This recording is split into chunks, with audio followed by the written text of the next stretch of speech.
This is Chicago's Morning Answer with Dan Proft and Amy Jacobson on AM 560. The Answer.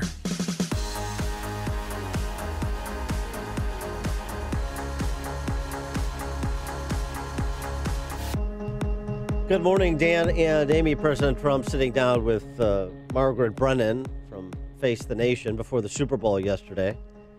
And she just read a list of questions, barely paying attention to what the president was saying, just wanted to get through her preset questions rather than actually have a dialogue that could elicit anything interesting. So you got what you're used to getting from the president when it pertains to the border and Nancy Pelosi. But if we had proper border security, we wouldn't have to work so hard, and we could do an even better job. And I think Nancy Pelosi is doing a terrible disservice to the people of our country. But you're still going to have to deal with her, though. No, she can keep playing her games, but we will win because we have a much better issue. On a political basis, what she's doing is, I actually think it's bad politics, but much more importantly, it's very bad for our country. Might ask Nancy Pelosi to explain to the Israelis and the Pakistanis about their immorality as well. Israel saying, over the weekend, AP reporting, saying it started reinforcing its border fence with the Gaza Strip, erecting a galvanized steel barrier 20 feet high that will run the length of the territory. Wow. Commencing construction to thwart Hamas terrorist attacks, including, by the way, thwarting attacks that come through tunneling beneath the border, one of the issues that Pelosi and the Democrats have raised as sort of a straw man. In addition to that, we have Pakistan busy building one of the world's longest border fences, climbing some of the world's toughest terrain. Oh, so the Pakistanis can do it, huh? Pakistani border fence will stretch more than 1,800 miles and ascend more than 12,000 feet above sea level. It will march over mountains, span gorges, descend into desert plains, halting at the Chinese border. The fence is seeking to protect valleys and mountains that invading armies have crossed for centuries, from Alexander the Great to the Mongol hordes dividing Pakistan from Afghanistan, so that Pakistan can get a better handle on Afghans coming into their country. So, and Mexico, we know Mexico and Guatemala. Why not America? I don't understand why it doesn't apply here. We're all just human beings. These are problems that take varying forms, but are all of a similar kind around the world. Why wouldn't what Trump has proposed, the comprehensive proposal, not just the barrier, why wouldn't it work here when it seems to have done so in the past? For more on this topic, we're pleased to be joined by Mark Morgan. He is formerly of the FBI and was the Customs and Border Protection Chief for President Obama. Mark, thanks for joining us again. Appreciate it. Thanks, Dan. Thanks for having me. So what about what President Trump said again about Pelosi and the border, and then, add that into the context of what we see other countries the world over doing to protect their sovereignty and their borders? Well, Dan, that's exactly right. And everything you just said really comes from, not from a political ideology standpoint, but really from a common sense standpoint of what we need to do to safeguard our borders and protect our country. And here's what I find disingenuous, and here's what I find a little frustrating, is now the big thing that they want to talk about those that oppose the physical barrier, the wall. They really want to talk about other alternatives like technology and personnel. And the problem with that is when you use the word alternative, you shouldn't do that from an exclusive factor. You should really be talking about alternatives from an inclusive standpoint. Like you said, when the president's plan is not just about the wall, it's a comprehensive plan. And that plan includes, as it should, again, be inclusive rather than exclusive, but it includes physical barrier, technology, and personnel.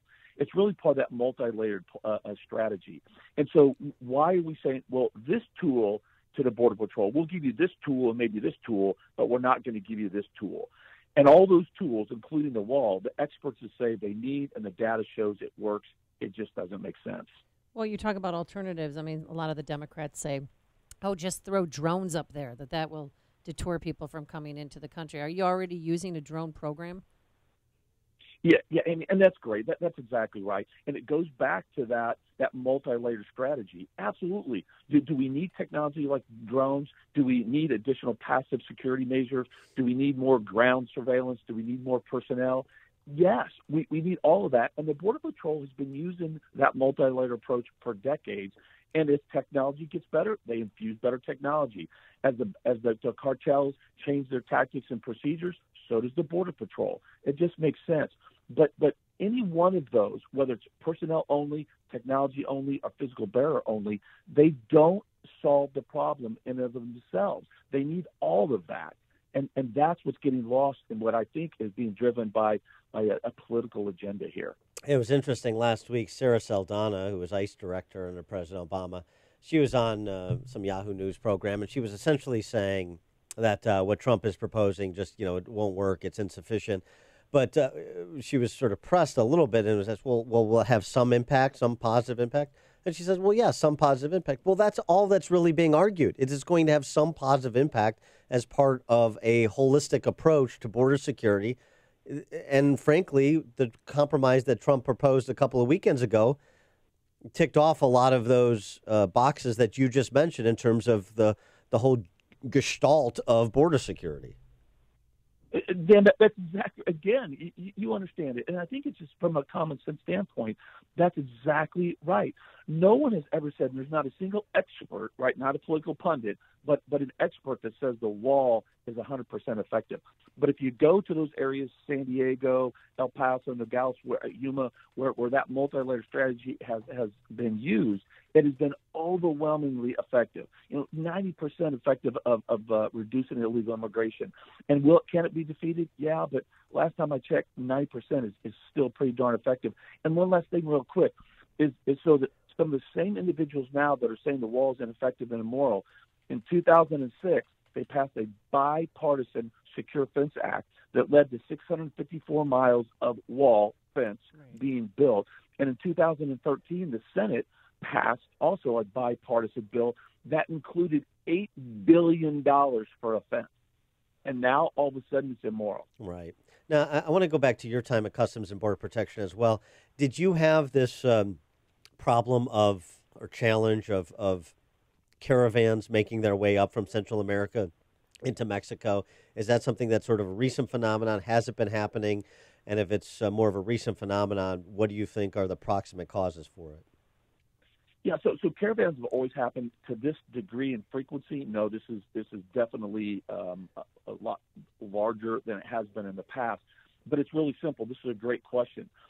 So we have two things going on, which the president has said from day one, and he's right. We have a dual issue along the southwest border, both the security, national security crisis. We need to stop bad things and bad people coming in. Then we have a humanitarian crisis. And the reason why we have this humanitarian crisis is because of the United States, because our asylum laws are filled with so many loopholes. We have bad judicial precedents like Flores that actually incentivizes people to come here illegally. And because the loopholes in asylum, they say the magic words and they're let into the interior United States. And so right now, the pull factor and that incentive is so strong. Why come here illegally? Why go to the ports when if you can circumvent all of that, enter our country illegally, you set one foot on American soil, you say the magic words, and because of Flores, we can't detain children, but a couple of days, they're allowed into the interior United States, never be heard from again. And so what they're fearing right now is that the president is going to do what he should do for this country and lock that down and fix it. Now they're getting scared. So now you're seeing an uptick because they're trying to get in before that issue is resolved. And we have another, large caravan, pretty large, 12,000.